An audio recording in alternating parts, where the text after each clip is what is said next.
Tell me the origins of the pyramids.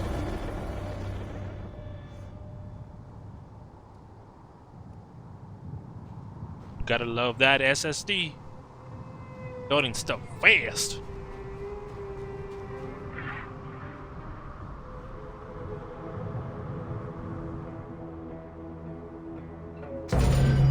Welcome to The Origin of the Pyramid.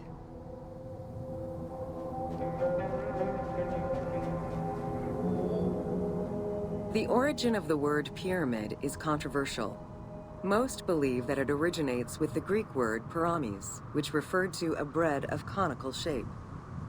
Life and death in ancient Egypt were modeled on the cycle of the sun. The perfect shape of the smooth-faced pyramid became associated with the metaphor of the pharaoh transformed into one of the sun's rays in death. Pyramids represented the Benben, the primordial mound of the Heliopolitan creation myth. These stories permeated every aspect of Egyptian life to a greater or lesser extent.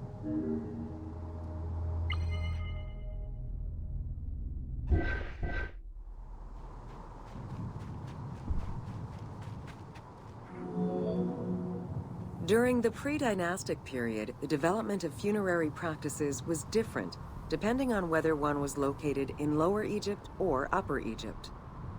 Well before the pyramid, there was the burial pits. It is on the site of Merimde Beni Salame in Lower Egypt that we find the oldest funerary site, dating back to 5000 BCE. Study of the tombs revealed that the bodies of the deceased were deposited in a shallow grave in a fetal position. Though a few objects were recovered from these graves, they offered no insight as to the social class of those interred within. Mummy. Corpses, I don't know. They want mummified, okay? Complicated.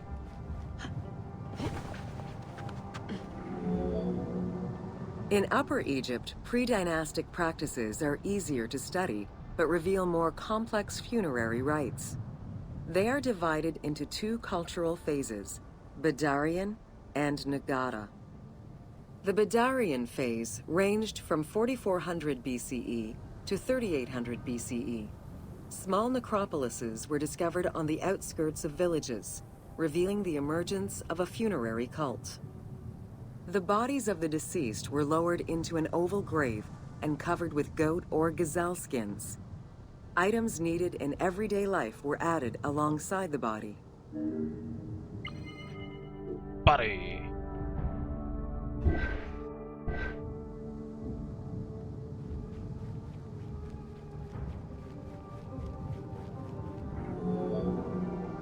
During the three Nagata periods ranging from 4000 BCE to 3510 BCE, funerary practices evolved in complexity. The shape of tombs changed from oval to rectangular, mimicking the homes of the living. The size of the burials increased and funerary items became more stylized and numerous. Tombs gained complexity, with masonry, wooden veneers, or raw bricks added to strengthen the structures.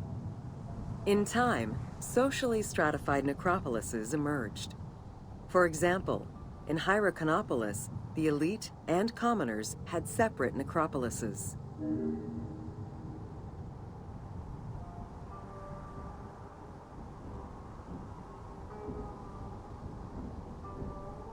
Necropolises.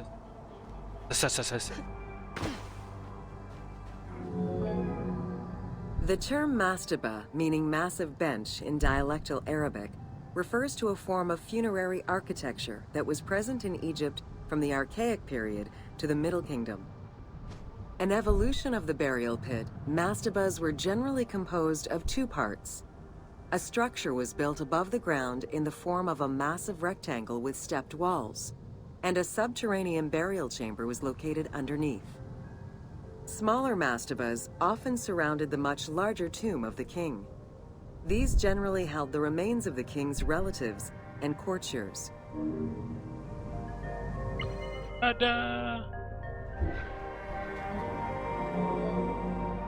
The arrangement of the substructure of the mastaba evolved during the course of the Old Kingdom. From the 5th dynasty onwards, mastabas often featured multi-roomed substructures, with sometimes up to 30 rooms. Also, the quantity and quality of decorated surfaces increased noticeably, as well as the number of statues found within.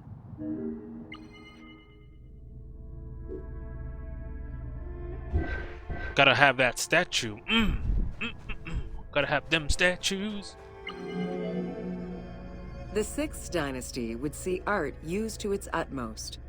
The entire surface of a mastaba would be covered in scenes of daily life, illustrating the prosperity of those lucky enough to comfortably spend eternity near the pyramid of a pharaoh. The best example of this type of mastaba is the tomb of Meroruka in Saqqara.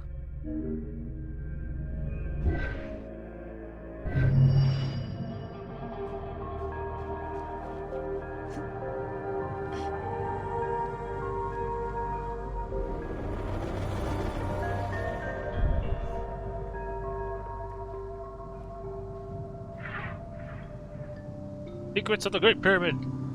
Do it now! Welcome to Secrets of the Great Pyramid.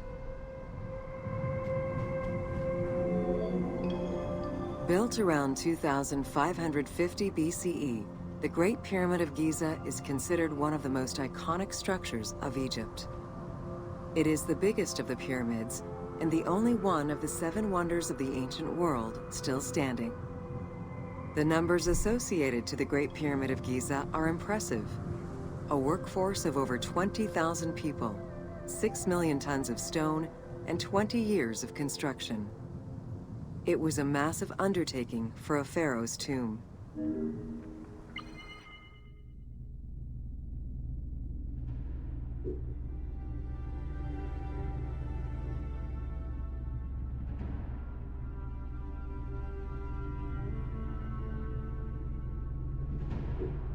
See you soon, Pyramid. I'll see you soon. The construction of the Great Pyramid was also a display of power and opulence on the part of Khufu. It is part of the pharaoh's vast funerary complex, which also includes 2 temples, 3 satellite pyramids, a causeway, and a builder's necropolis. We can guess that the intent behind the construction of these monuments was Khufu's way of declaring himself one of the most powerful pharaohs to rule a unified Egypt. Wants to strut his stuff. Show the world he's the top dog of his time. New insights into engineering and ancient Egyptian culture are still being revealed over 4,500 years later. For example, a recently unearthed papyrus offers a glimpse into the life of a tradesman at the time of the pyramid's construction. Also, a logbook belonging to a team leader during the building gives details on the craftsmen, their work schedules, and the raw materials required.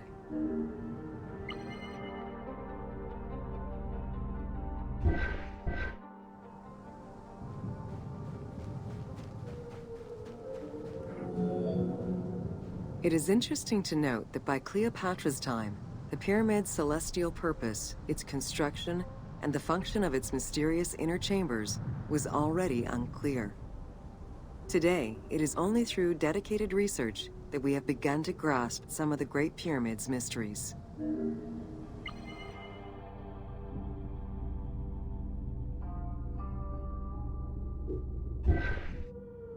Or maybe they did know during, Cleopatra's time, but all the information was lost when the Great Temple of Alexandria burned down, because they had all the information there.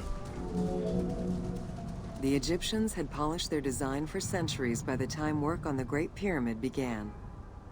Intended as a tomb for Khufu, the Great Pyramid's structural design has been considered to be nearly perfect by engineers and historians ever since. Perfection. Precisely oriented north-south to the 4 cardinal points of a compass, the length of each side of the Great Pyramid at its base was 230 meters, and its original height was 147 meters. The pyramid is a mere 0.05% error away from being a perfect square. Ooh.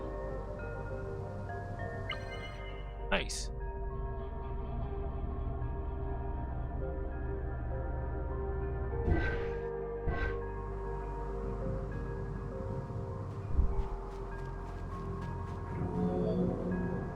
In order to achieve the shape of a true pyramid, the design required many considerations in the planning phases, as well as precision during execution. It was especially critical that they control the angle of inclination on all sides at every stage of construction. A lot of work. Oh. Ah, beautiful.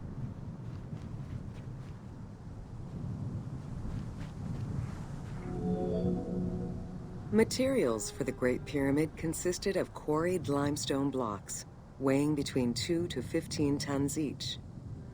The methods of moving these blocks into place is still debated by architects and Egyptologists. The precision of its design in an age with only soft metal tools, as well as the enormous scale of its construction, make the Great Pyramid one of the most impressive feats of human engineering.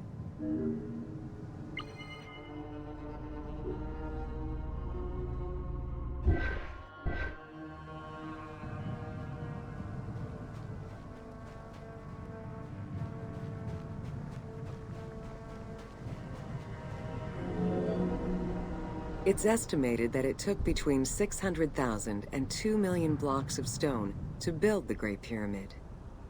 Experts calculate it would have required men to move 12 blocks every hour around the clock for 20 years to place the 2.3 million stones the monument is made of.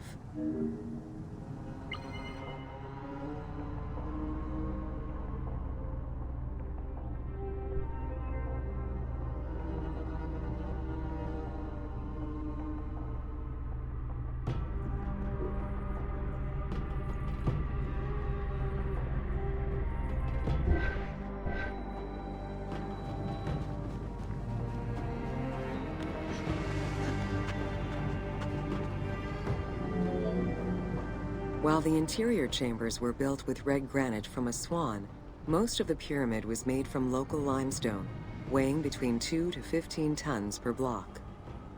There is debate on how the pyramid stones were moved into place.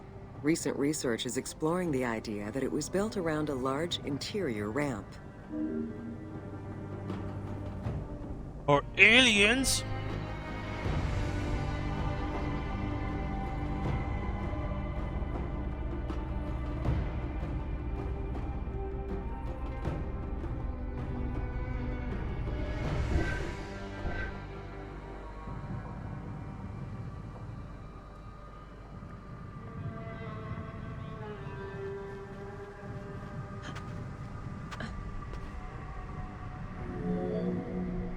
The recently discovered logbook confirms that the high-quality limestone of the outer casing was brought by boat across the Nile from a quarry in Tura.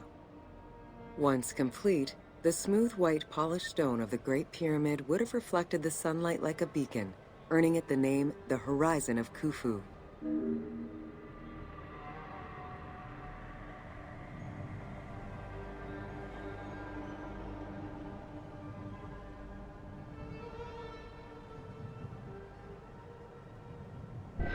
Nice.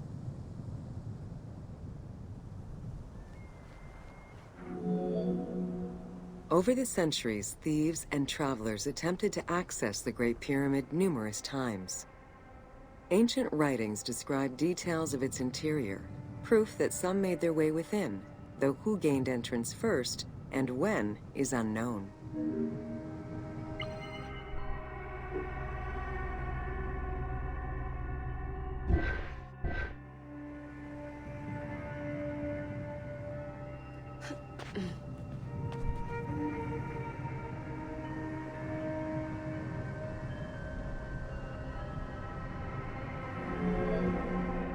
The main entrance of the Great Pyramid is located 17 meters above ground level.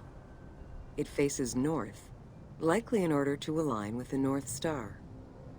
Though the entrance passageway had been discovered in antiquity, any further access into the Great Pyramid was stopped by massive vertical slabs of rock. As such, present-day visitors to the pyramid must use the robber's entrance. Robbers.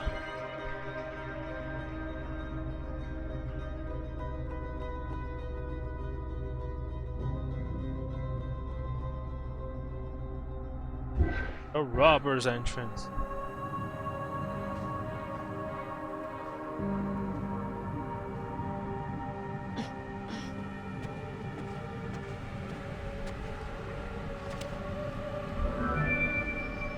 The robber's entrance is reported to have been opened in the 9th century by Caliph al-Mamun.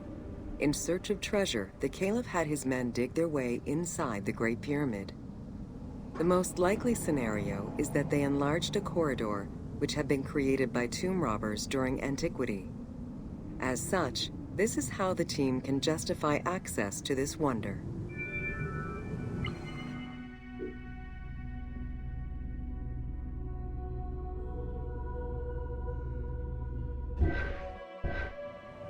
Okay, guys, I wouldn't have, been mad if you made up an entrance. I want to see the inside. Attempts to gain entry to the Great Pyramid and uncover its potential secrets continued throughout the centuries.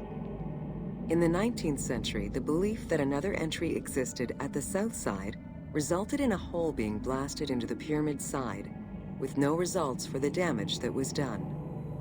While the search is still ongoing today to uncover more hidden rooms and passageways, conservation is the primary concern of all such efforts. You guys just gotta blow stuff up, don't you? You gotta mess everything up. Find a stupid entrance when you only got two, sort of. 1.5.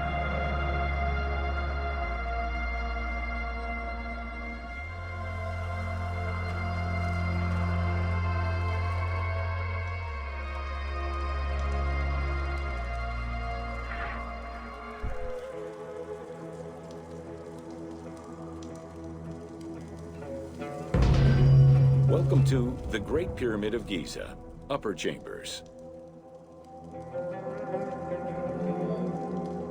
At the entrance of the ascending passage are 3 granite flagstones estimated to weigh up to 25 tons each.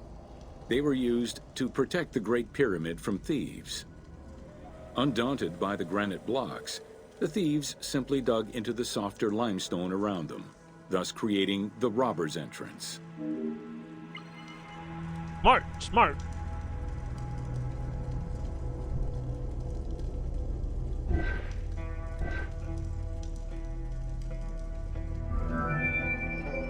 While in reality the robber's entrance is one single cavity which leads to both passages, in the game, the team created individual accesses to either passage. As such, in the game, one entrance leads to the ascending passage, while another leads to the descending passage.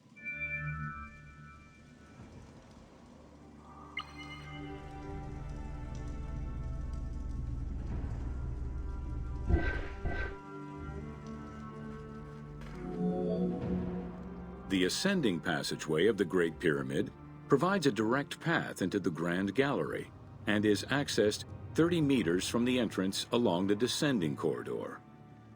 Both corridors have similar dimensions and are designed with the same 26-degree incline.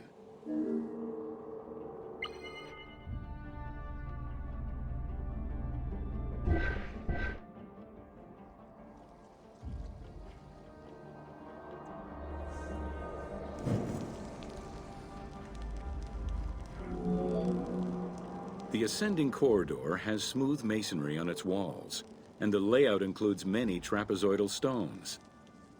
Both the floor and ceiling of the passageway indicate that the passage was enlarged, possibly during or after the funeral, to allow workers room to move granite blocks meant to plug the corridor.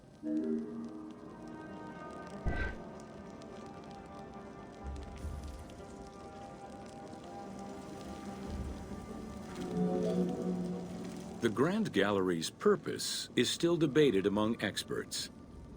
It may have been intended to align with the stars, act as a buffer to protect the king's chamber, or simply to facilitate the transport of the granite blocks used inside the pyramid. Access to the queen's chamber was at the beginning of the Grand Gallery.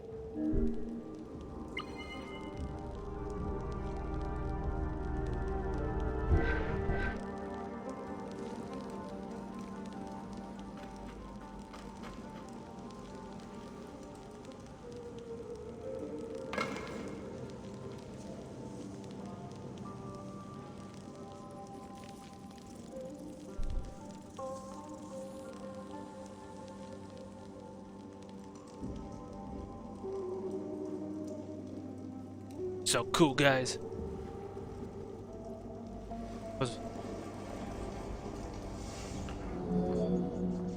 Though this room is referred to as the Queen's Chamber, it is believed that there was no queen buried here. Based on their knowledge of earlier pyramids, Egyptologists believe it was more likely intended as the king's serdab, a chamber meant to contain the Ka statue, which would in turn house the king's spirit.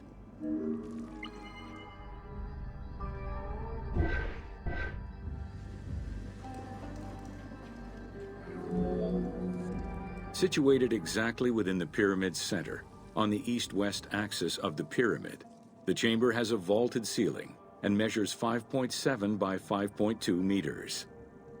In the eastern wall, there is a niche tucked away in a small corbelled archway, which may have originally held the Ka statue. Behind this niche is another smaller hole, possibly dug out by thieves in search of further treasure.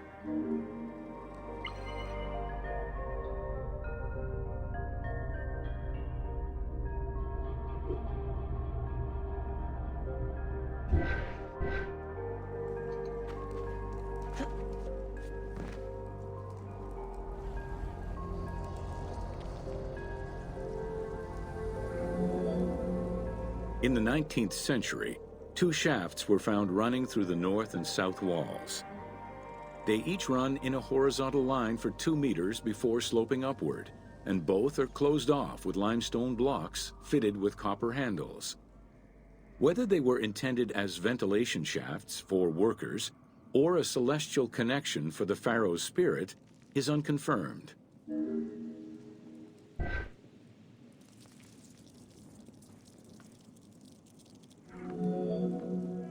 A recent scan of the room indicated the presence of an unknown cavity hidden behind the north face of the walls over the descending corridor.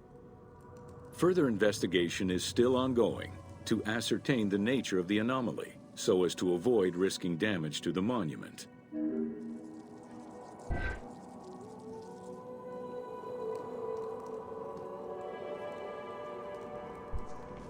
Sorry if I'm being quiet, guys. This is just so freaking interesting. I don't know what to say.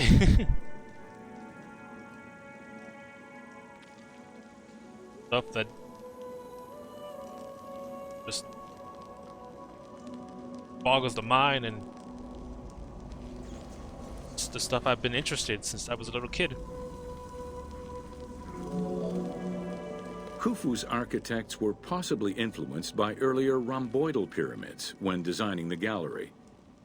It is the longest corbelled vault ever built, measuring 47 meters long and 8.6 meters high. The walls were made to taper inward, allowing for better distribution of weight. As a result, the ceiling measures just over a meter wide at its highest point. Though this construction technique is present in other pyramids, few have the same precision and stability.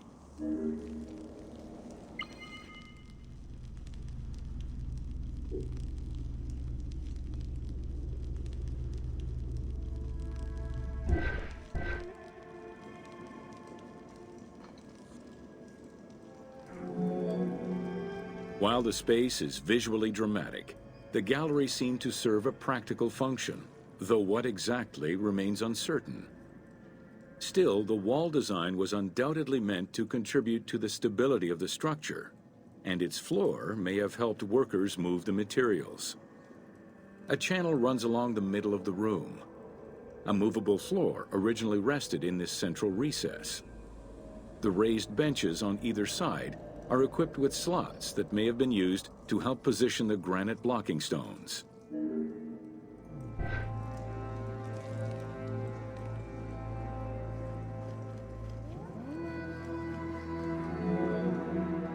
At the end of the Grand Gallery is the entrance to the antechamber leading to the King's Chamber.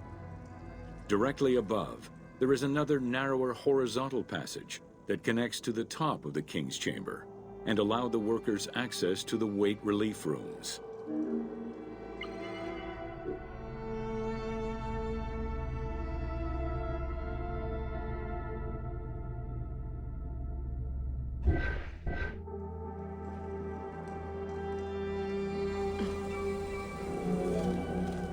The far end of the Grand Gallery leads to a small antechamber with a portcullis, preventing access to the King's Chamber. The portcullis was composed of 3 separate granite slabs. They were designed to be lowered into place and seal the chamber after the burial of the king. The grooves dug out to hold the slabs in place are still clearly visible to this day. The elaborate locking system was composed of a series of grooves for the ropes and pulleys that drop the stones into place like the notches on a key.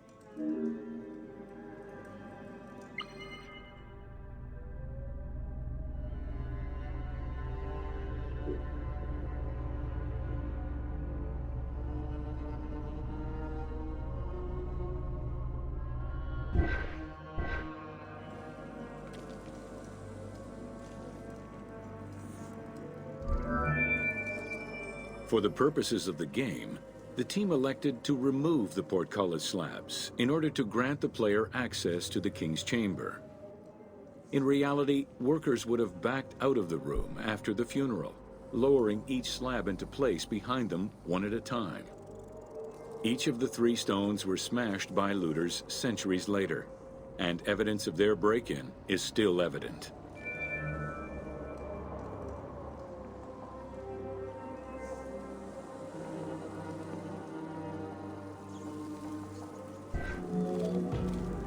The King's Chamber is built entirely out of red granite. The King's Chamber measures 5.8 meters in height. It has an imposing cover of 5 stacked levels above, with granite beams weighing 25 to 40 tons each. The uppermost level is surmounted by a vault of stones, arranged in chevrons to bear the enormous structural load.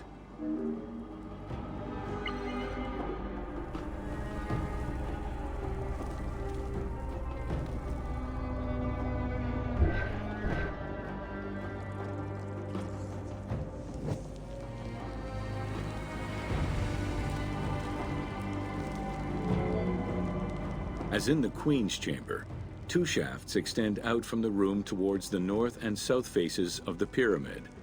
They measure nearly 64 meters until they are blocked by copper-handled granite plugs. Some experts in the culture of the Old Kingdom believe that the shafts were thought to lead the king's soul to the stars, with the incarnation of the pharaoh as the god Ra, represented by the northern well, and the god Horus by the southern well.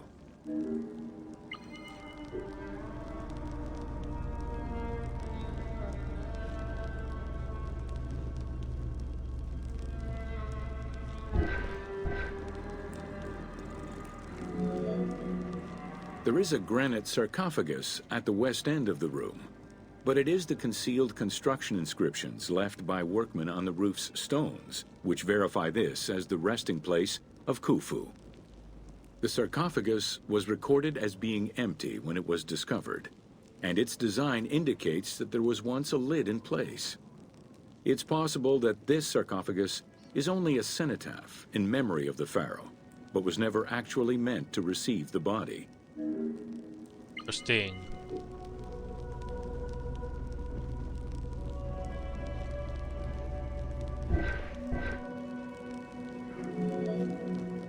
Khufu's mummy was never found. It is hoped that as of yet undiscovered hidden rooms and shafts of the pyramid may provide an answer as to its location. Where are you, Khufu? Where are you?